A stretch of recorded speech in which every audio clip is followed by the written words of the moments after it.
I'm Kerry Decker, and welcome to our broadcast. And we've been having conversations about this important topic of critical race theory, and we're going to continue on with our discussions about that this evening. One of the things that I wanted to share with you is that I think that really a lot of times people are confused about critical race theory versus civil rights. And I believe that they've conflated the two ideas into one, that everybody who's for civil rights is for critical race theory. We're going to be talking more about that tonight in our broadcast. And so we'll be right back.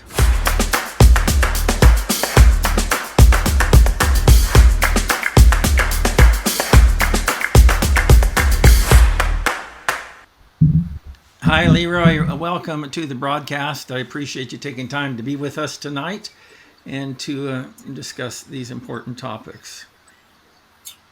Hey, Kerry, how is everything going? I'm glad to be with you this week. It's, let's get back at it. I'm ready to go. Cool. Hey, before we get going too far into this, is that we were talking a little bit beforehand. And how about for you? Are you a person who believes in civil rights for people of color? Absolutely. The civil rights movement was necessary. I don't think anyone who has lived any life and has read any history would say that the civil rights movement wasn't necessary. Absolutely was necessary. And Martin Luther King and the work that he did, and many others, and the work of raising the status of Black people in our country, it would not have happened without the work of those men. So absolutely, civil rights, the civil rights movement was absolutely necessary. So you're an advocate of the civil rights movement, but how about with a critical race theory? How do you see that those two things fit together, if they do fit together? Well, I don't think that they do fit together. First of all, your critical race theorist is going to repudiate the civil rights movement. They're going to call it too passive, too peace-oriented, too God-oriented.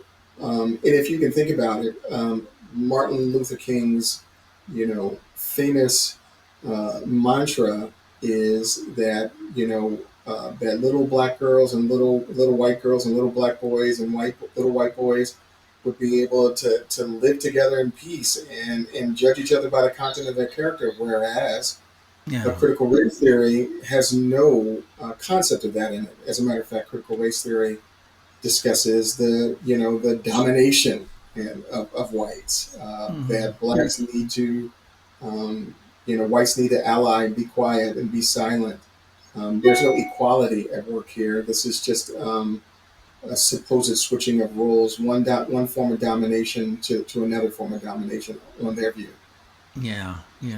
A lot of people, and I've heard a lot of people talk about critical race theory, and they say that, it really exists, but this is something that only gets discussed in academic circles or in legal studies, in higher education. What do you say to that?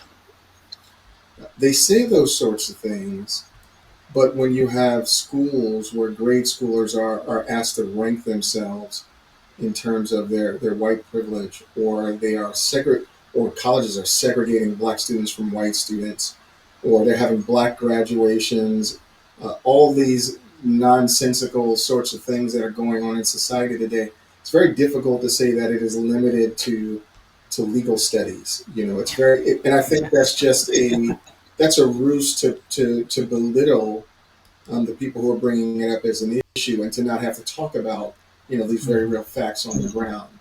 Yeah. I was before our broadcast tonight. I just happened to stumble across a Pinterest page, and it was children's books, and I'll have to look it up again to make sure I get it right. But children's books that teach anti-racism and critical race theory. Now, when we hear the concept of anti-racism, we've been so conditioned to think in terms of civil rights, that we think, well, being an anti-racist is really a good thing. But let me just read a quote here that I found too. That this is a quote about anti-racism, and it's by Ibram X. Kendi, and he's one of the leading thinkers in the critical race movement, or critical race theorist. And he says this: the only remedy to racist discrimination is anti-racist discrimination. So he's not against discrimination. He's for a particular type of discrimination. He says the only remedy to past discrimination is present discrimination. The only remedy to present discrimination is future discrimination. And he talks about that in his book, How to Be an Anti-Racist. And so, as we talked about last time in our visit, is that I believe that a lot of people, white people or people of color, are duped by the language of critical race theorists. Because when we hear things like white supremacy, we say, oh yeah, well, we're against white supremacy. Or racism. Oh yeah, it's important for us to be anti-racist. And so we've been conditioned to think a particular way about that. But the critical race theorist, just like the cult members that we talked about previously, they don't mean what we mean by that. No, they don't. So think about it. I think about it like this. Kendi would claim that he's not a critical race theorist, right? Mm-hmm. He would claim that about himself. But Kendi and Robin DiAngelo, these people are popularizers.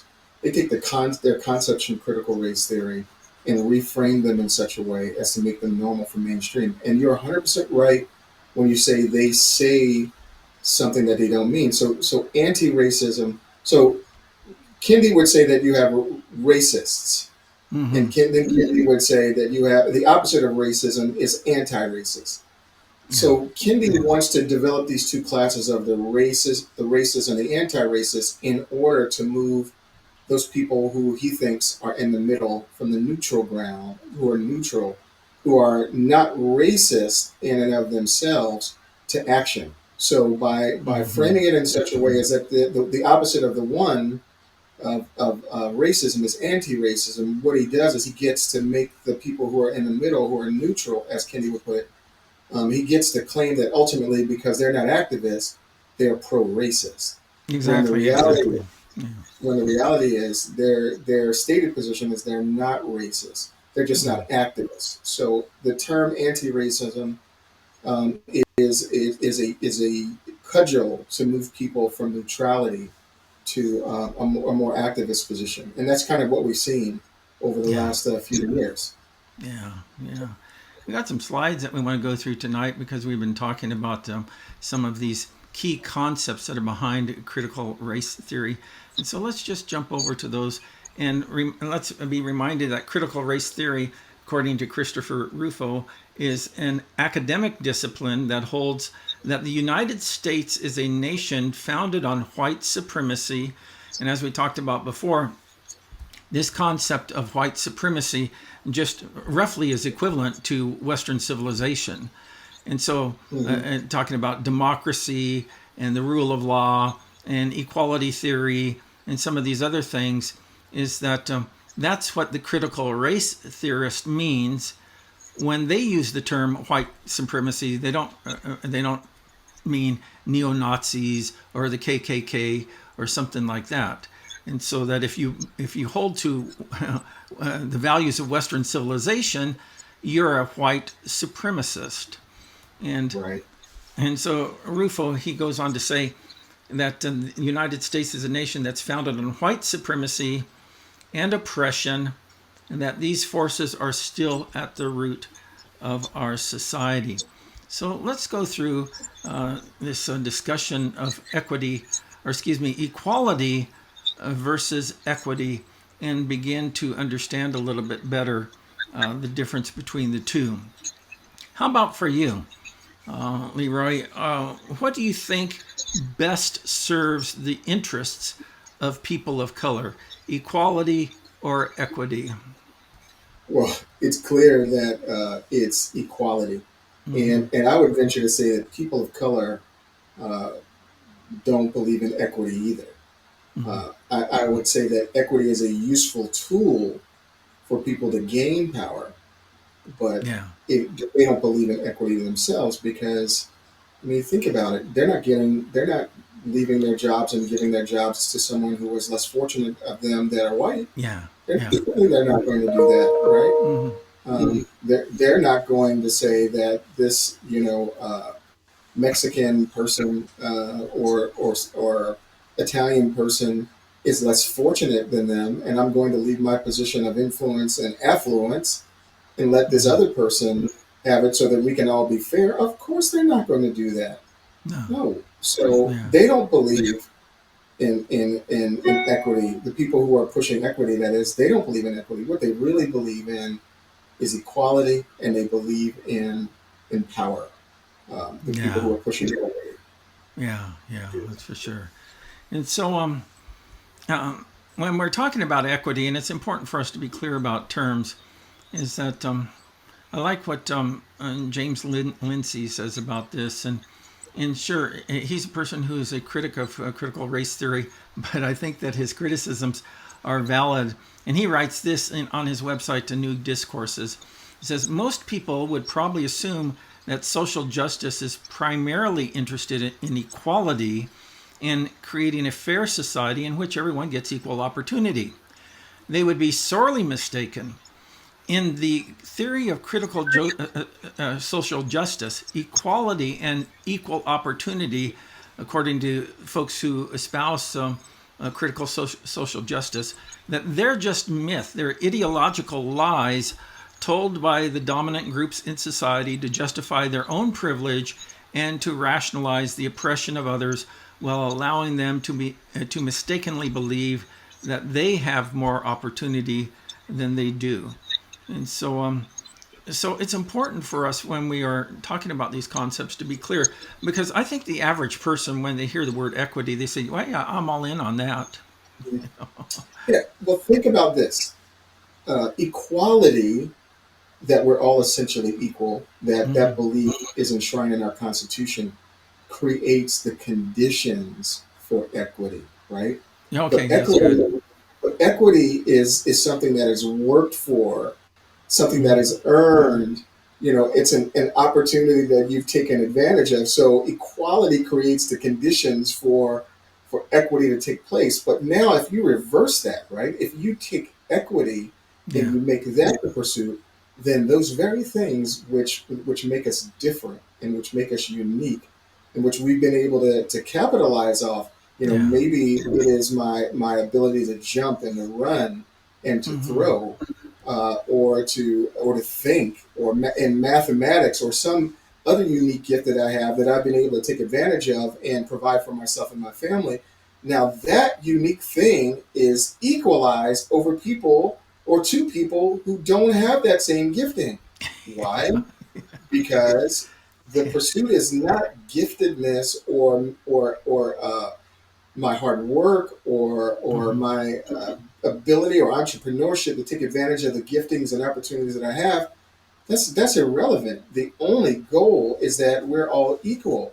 Like Kurt Vonnegut has a book wrote a short novel called Harrison Bergeron, and anyone who's interested in what equity looks like should read Harrison Bergeron. I won't go into it in details, but I can guarantee that it's a short essay, but that's what equity is. I Yeah. challenge you to pick that book up, that little essay up, and read it, and you'll see what foolishness equity is.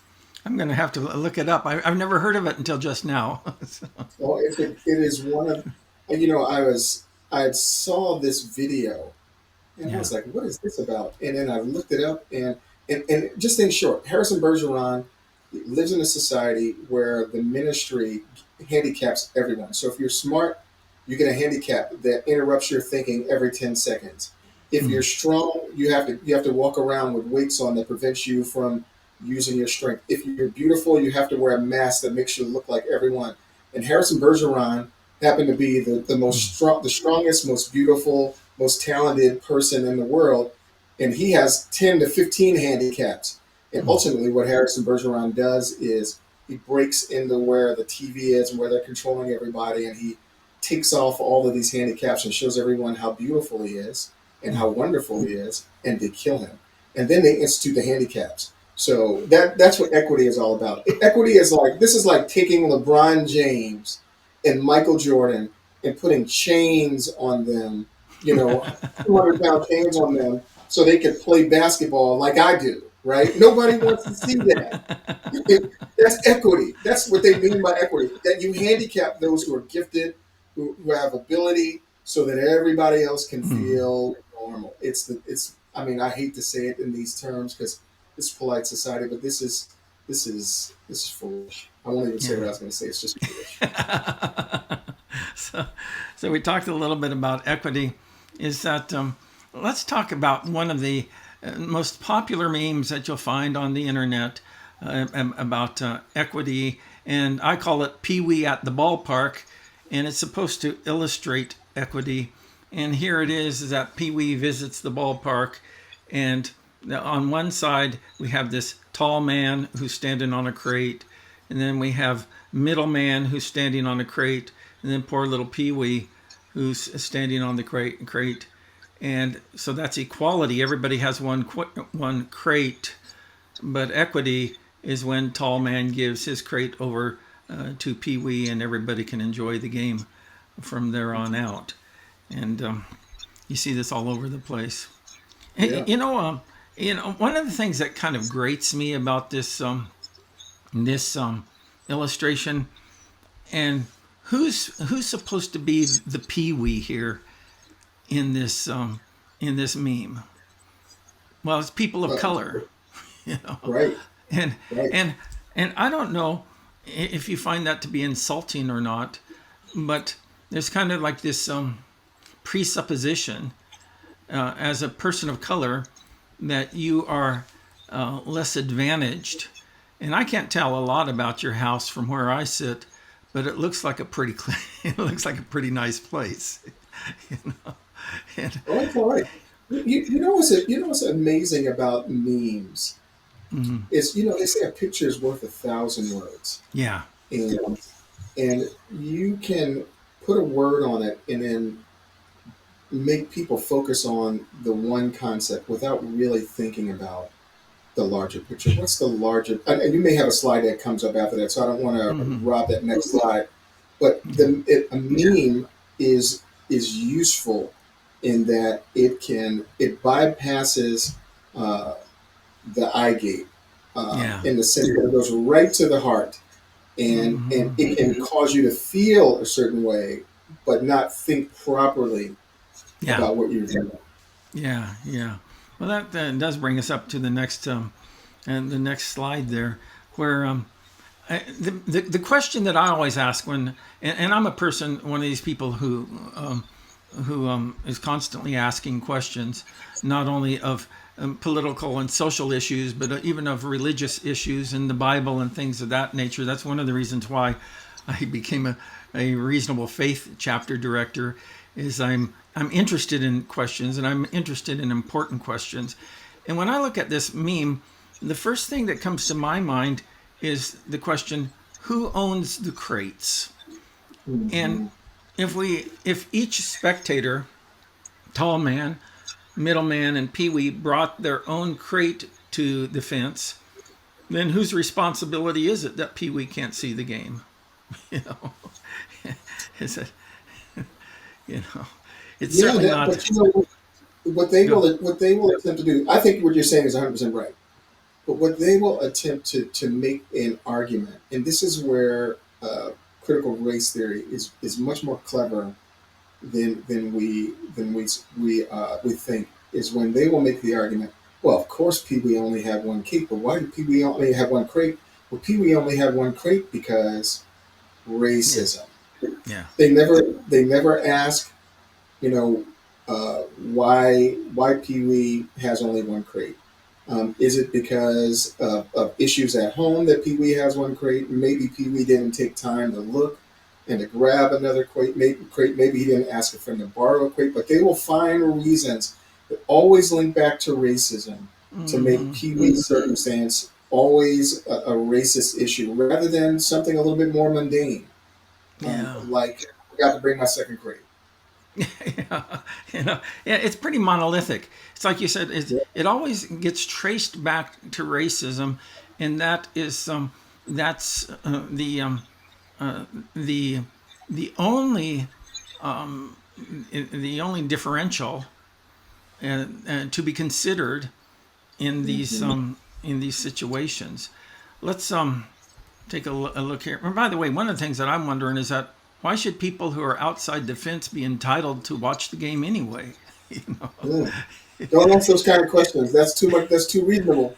Yeah, I mean, there's a lot of people that had to work hard and pay for their ticket, and because they work hard and pay for their ticket, is that they're able to enjoy the game because they help pay the salaries of the players. Sure. But if everybody stood outside the fence, go ahead. There's a lot of things in these memes that people take for granted. The meme itself, by putting equality and equity on it, take for granted that the person viewing the meme is going to take away from it what the person who created it wants them to take away, which is why the words are there. If you didn't have equality and equity on those words, you might ask, well, why aren't they giving Pee Wee, the little kid, the other crate, right? Yeah. Why aren't they giving him the other crate? That's not equity. That's another issue, right? But by putting equity and equality on there, they're not. They're assuming it's very funny. They're assuming that the tall guy is not being defrauded out of the crate that he bought. Yeah. Yeah. Like he may want to rest his elbows on the fence, right? So he can relax, but they assume that he's not being defrauded out of his crate. Yeah, exactly. They assume that. Yeah. So let's look at the next slide here. There's a passage of scripture in Ecclesiastes 9:11. Of course, you're a person of faith, as am I. And one of the things that resonates with me in the scriptures is this passage of scripture. It says, I have seen something else under the sun. The race is not to the swift, or the battle to the strong, nor does food come to the wise, or wealth to the brilliant, or favor to the learned. But time and chance happens to them all. And so I've known some really incredible people of talent who are passed by, and through no fault of their own. Right. My wife and I were big fans of The Voice, and so we watched that on TV. And one of the things that she often remarks is that there are so many people out there that never become superstars that are just as talented as the superstars are. Yeah. And that verse is incredible, because remember, the whole point of Ecclesiastes is a view of what life looks like without God in the picture, right? Yeah. That's the whole point. And when we get to that particular verse, that's almost like where the writer begins to sum up, this view of life without God. And what he's saying is that,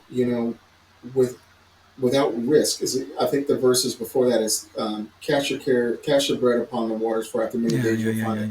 It might even be just before or just after. But the point is, without risk, without actually going out and attempting to do something great, you're not going to achieve anything. And even in the midst of your attempt to do something great, success is not guaranteed.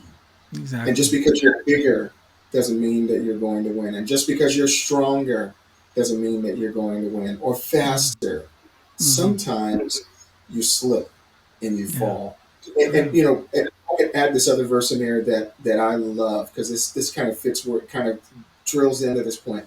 It's Acts 17, I think 24. It says, for God chose the times and places for people to live in their pre-appointed boundaries, so that we would reach out for him, though he's not far from any of us. That means that you, the individual, were chosen by God The day. Yeah. Think about it. If your Yeah. parents, if your mom and dad had relations a day before or a day after, maybe it isn't you that's born, right? Mm-hmm. If your parents waited a few hours, maybe it isn't you that's born. Maybe there's Yeah. another, because there's so many, you know, Mm-hmm. birds trying to implant the egg. Maybe it Yeah. isn't you're the one that doesn't win.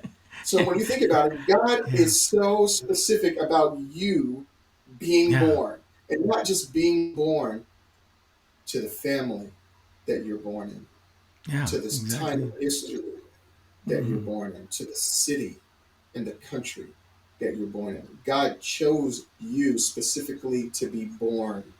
You are directly the one who God wanted to be born to. That mom and dad. Listen, Mm-hmm. I don't care if your mom and dad is super rich or super poor. God chose you to be born. He put you in those circumstances for one reason, not so you could be the richest person in the world or the most successful person in the world, or just even be the poorest person in the world, but so that you could reach out for him. Because guess what? Reaching out for him is what life is really about. Because Yeah. he's seeking after you, but we've mistaken it. And this is the point of this whole argument about equity and equality. You've put the emphasis on the wrong syllable. Yeah. Yeah. What Really. it Yeah. really is about what it really is about being found by God and being found in God. That's what life. That's the Mm-hmm. purpose of life. Uh, Exactly. but Exactly. if it's just about being rich or having stuff, and again, I'm not knocking being rich. I'm not knocking having stuff. It's fun to have stuff. It's better to have stuff than to not have stuff, I suppose. But um, nobody's taking all their stuff with them when they die. Yeah. Yeah. While you were talking, it just dawned on me that that people who emphasize in critical race theory, they essentially leverage people's envy, and they hold out the carrot of that if only things were different, you would have Mm-hmm. you would be rich, and you would have all of the advantages that essentially a capitalistic society brings to individuals. And so they hold out, it's kind of a shell game, because they hold out that carrot, and then when it's their turn to impose equity, you find out that that they're not all bringing you up to the top of the mountain, but No, they're bringing you down into the lowest valley together. they've leveraged your pain and suffering to gain power. Have you ever Exactly. heard of the Gini coefficient? No, no. The Gini coefficient, you can actually go on YouTube and look it up. It's called the Gini coefficient. And what the Gini coefficient supposedly measures is poverty in the world and violence. So if you look at the countries that have, um, you would suspect that since it measures poverty, the relationship between poverty and violence, Mm-hmm. that the most poor countries is going to have the most violence. It's not what it is. The most poor Mm-hmm. countries do not have the most violence. The countries that have the most violence is when a poor country is located next to a rich country, or Huh. in terms of our country, when a poor neighborhood is located next to a rich neighborhood. So what you find the Gini coefficient measures, it doesn't measure poverty and violence. What it measures, in my opinion, is covetousness. Yeah. And the result is watching other people have and you not have is it evokes covetousness. And Mm-hmm. what the CRT people have done, the neo-Marxists, what they've done is they've leveraged that Yeah. covetousness. They've leveraged that pain and suffering, because guess what? There's a deep well for them to draw from. It is a deep, deep and rich and curdled and very distilled and powerful well of resentment for them to draw from, to get you to do for them what they could not ever have done for themselves, which is to overturn society. And Yeah. that's what their aim is. Yeah. That's why they Dismantle. love the whole racism. That's why they Yeah. love the whole racism card, because it's a very deep well from which to draw. Mm-hmm. Mm-hmm. Let's look on here in our. So, what do you think? How does a social justice warrior achieve equity? What's Tell me a little bit of your thoughts of how a social justice warrior goes about promoting equity. one of my favorite persons to read is Shelby Steele. Mm-hmm. And and I think when I first started to really start thinking about these issues, and I watched the Shelby Steele uh, interview, and this had to be 20 years ago, easy. He put it in the most profound terms. He says, "You think that when they hold up their fists, that they mean black power?" He says, "This is what you think they mean. No, this is not what they mean. What they mean is if you don't give me what I want, this is what you're going to get." Yeah. That's what they mean, and Yeah. that's how the social justice warrior gets equity. It can't Yeah. get it any other way other than coercion. It is to weaken the powerful, weaken the strong, Mm-hmm. weaken the intelligent, weaken the rich, to make everyone the same. It Yeah. isn't. It isn't for creating a larger pie. It isn't for helping people through their situations, uh, in their difficulties. Listen, every single one of us has got issues. I mean, the world is broken and it is Mm-hmm. fallen. Every single one of us grows up in impediments. Not every rich young man who grows up in a rich family goes out to be rich and successful. A lot of them go out there and they make huge fools of themselves and squander Yeah. what they have. And there's a lot of poor people who've grown up in the worst situations who've gone out and become incredibly successful in this world, and they do that on the strength of their own ingenuity, and they take advantage of their opportunities. Whereas social justice, the social justice equity warrior says, forget all of that hard work, all of that struggle, and all of that Yeah. developing character and all those things that are necessary to be successful in the country. Let's just take what we want. And Yeah. Yeah. if that means shifting the laws in a way that are unlawful, then hey, Yeah. Yeah. whatever it takes to achieve it. Yeah. It's a shortcut. That Yeah. I added to the meme, representative. I know what's best, and so he comes along and he says, "Pee Wee needs your crate more than you do, so we're going to take it from you."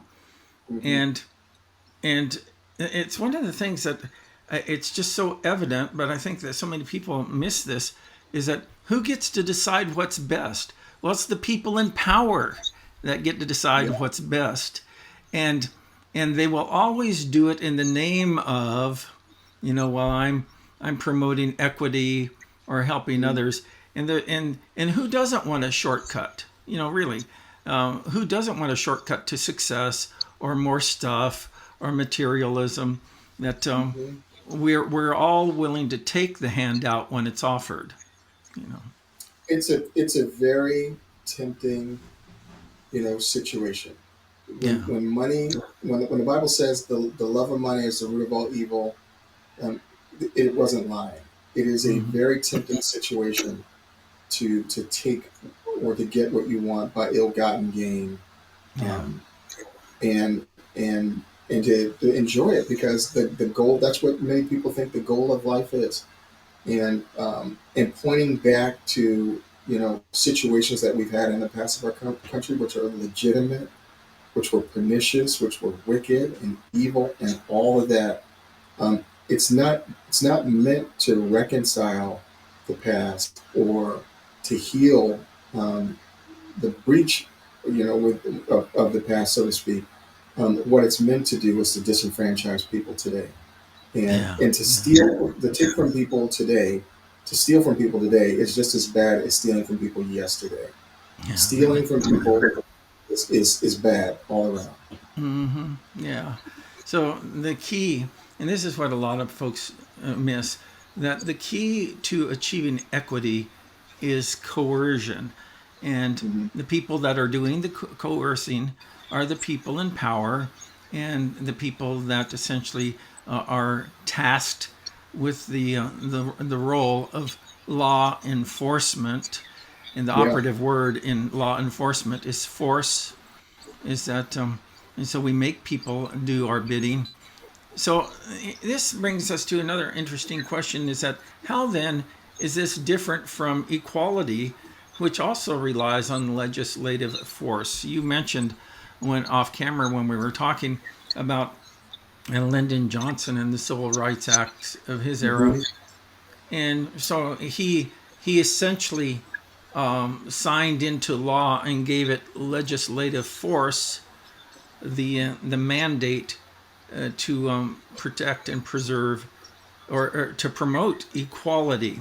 So, and what's the difference then if we're relying on force to achieve equity, or if we're relying on force to bring about equality? Help me to understand the difference between the two. It's a good question. Our Constitution tells us that we are created by our Creator, equal. Mm-hmm. All men are created equal, and we've been endowed with unalienable rights. Among them is life and liberty and the pursuit of happiness. Yeah. I think that when we read in a document like that, that the author could have chose equity, Mm-hmm. but the fact that he chose equality when he wrote Yeah. that document, and then he framed that equality in terms of our Creator. In other words, Mm-hmm. man being created equal in terms of our Creator. Then I think that what he's getting at is essentially we're all equal, and because our founding documents, talk about that, then we have every right to enforce the laws that we Yeah. treat each other equally. It's very interesting. As I was thinking about this earlier, the one of the big questions that arose was, then how could Jefferson and many of the men who signed the Declaration of Independence and wrote the Constitution, they all had slaves? Well, Yeah. there's a guy named George Armitage who wrote a book called The Declaration of Independence, our global declaration of unity, something to that effect. But he argues that later in a court case when Jefferson tried to, you know, overturn slavery, if you will, in a Mm-hmm. court case, and he said that they rejected Jefferson's argument. Now, you would think that they rejected Mm-hmm. Jefferson's argument because they wanted to be racist. No, they rejected Jefferson's argument because they understood that because the Constitution was written in the way that it was, that we would be forced to bend ourselves to the Constitution. And this is Yeah. one of the messy things about history that people don't like. The messy things about history is that things are not done quickly, they're not done fast. They often Mm-hmm. take time for people to come around to what's right and what's true. And in the process, people suffer. But that's history all over the world. Yeah. And the American people at that time were not ready to live up to the dictates of our own declarations. It's one of those deals where, like R.C. Sproul said, that we have scriptures that preach a higher ideal than we are able to live under, but we still strive to live out that ideal, Yeah. even though we don't live out the highest ideal. And this is what's going on in our Constitution, such that when we began to fight for and construe freedom for folks, right? Mm-hmm. What we began to see was when the black activists of the time, like what is my man's name?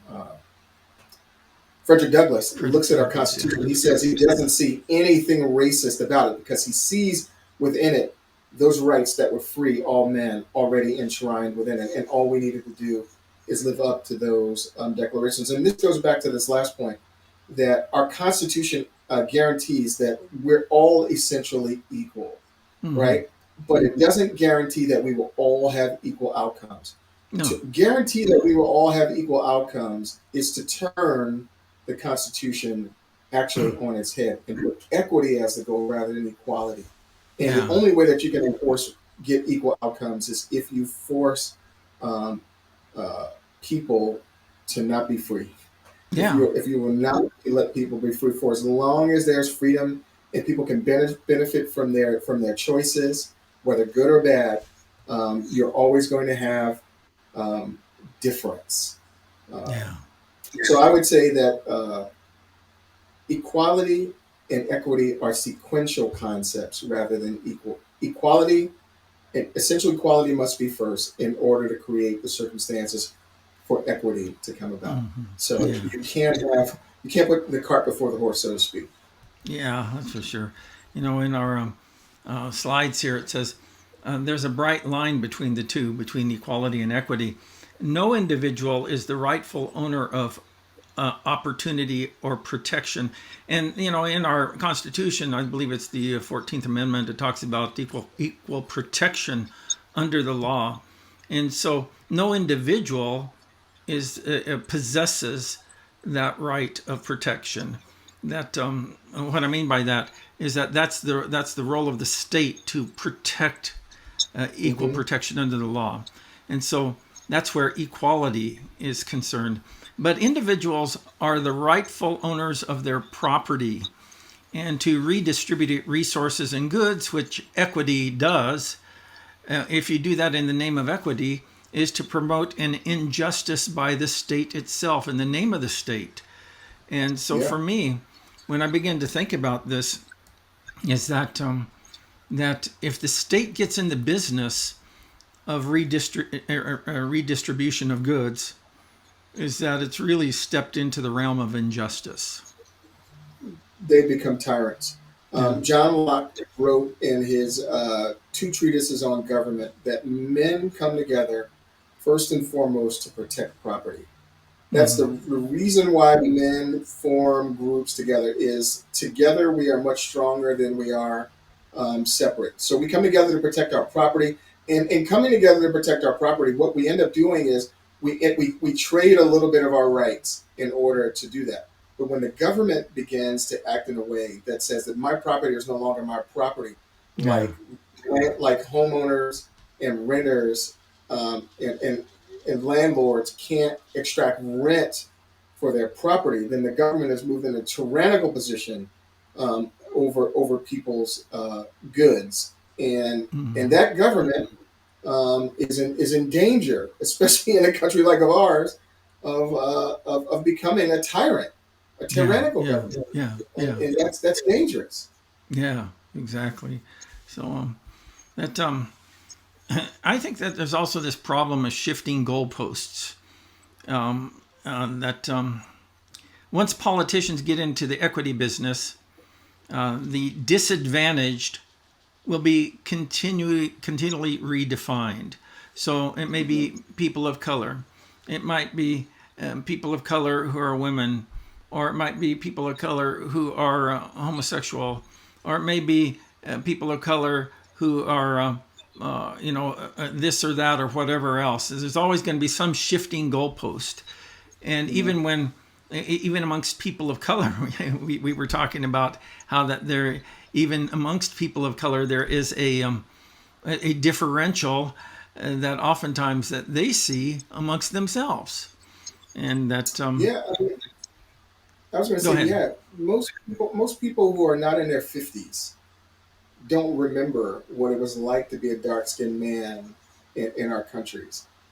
It wasn't until 1990, in the early 1990s, that it was cool to be dark-skinned in our country. But before that, it was very, very difficult, and that's within the black race. It was very difficult to be dark-skinned. And I'm if you're of a certain age, people are going to think of that and laugh, because they couldn't fathom it today, but it was certainly like that. And as far as moving the goalpost, listen, the tax code is supposed to be fair to everybody. Like, everyone takes advantage of the goods and services in our country. But the moment that we began to shift the tax code in such a way as to relieve the poor of their rightful burden of helping to support the country that they live in and that they take advantage of. And we began to shift that burden more toward people who are more successful. Things in our country began to change, because now you can justify taking anybody's money because why? Have a large portion of the population that pays no tax whatsoever gets to say how much rich people are going to pay in taxes, and they can. And if you don't think that's happening, I mean, rich used to be a millionaire. Rich is 400,000, or rich is 150,000. I mean, if that is not an example of shifting goalposts in order for people to achieve their ends, I've never seen it. I've never seen it before in my life. But that is a prime shifting goalpost. And once again, that feeds into the whole thing of envy. Is that that they need to be penalized It's kind of using taxation as penalization. That they need to be Exactly. penalized, and I need to be relieved of my burden. And so, yeah, I just am a great Yeah. believer in not in paying no more taxes than what you owe. Yeah. Imagine if our tax system was such that every time you raise someone else's taxes, your taxes got raised too. Yeah. People would think twice about that. You always have the odd duck who will say, "Yeah, I'll pay more in taxes." Okay, then would let everybody else vote on raising your 10 to 18% taxes to something like 40% of how much money you make. Then I think you change your mind. You change your mind about taxes. There's always one odd or a few odd people who will say, "Oh, I'll pay more in taxes." But then why don't they write a check to the government every year Make a without being donation. coerced? Yeah. Make a donation. Just do that, right? But they don't do that, right? Yeah. They don't do that. Yeah. So, so how about for you? In your opinion, how much of critical theory is an effort to create a utopian state? Well, once you remove God from the equation, and once you begin to think um, that this is all that there is, that this Mm. world is all that there is, then the only thing that matters is the state. Why? Because Yeah. people die. People die all the time, but the state must remain. And the thing that remains and will remain is the thing that needs to be preserved. It used to be that we put people before the country, right? Hmm. Imagine 30 years ago if someone said that we would pull out of a country and leave Americans and American green holders behind enemy lines. Yeah. Imagine that ever happening in our country. I mean, the president would have been impeached the next day. Hmm. They would begin Hmm. impeachment process. But when the state is all powerful, the state is large and people are small, and people are irrelevant, and Yeah. that's where we're heading. So you're 100% right. The goal of critical race theory is to create a utopia, but it won't be a utopia. It'll be dystopian because it will Hmm. always be about the destruction of one group of individuals for uh, the benefit of another group of individuals. That is what it will Yeah. always be. The people in power will always hold on to their power, and Mhm. they will rig the game so that that you'll be disadvantaged, and you'll be essentially coerced into thinking or accepting that disadvantaged position as and just accepting it as the way things should be, rather Mhm. than rather than changing the way that the state functions. So, Mhm. so It's easy. It's easy go to ahead. do that. Yeah, I would say we're it's almost easy. out of It's time. easy. That share with us some of your final thoughts on this whole topic of equity and equality and where it takes us as a people.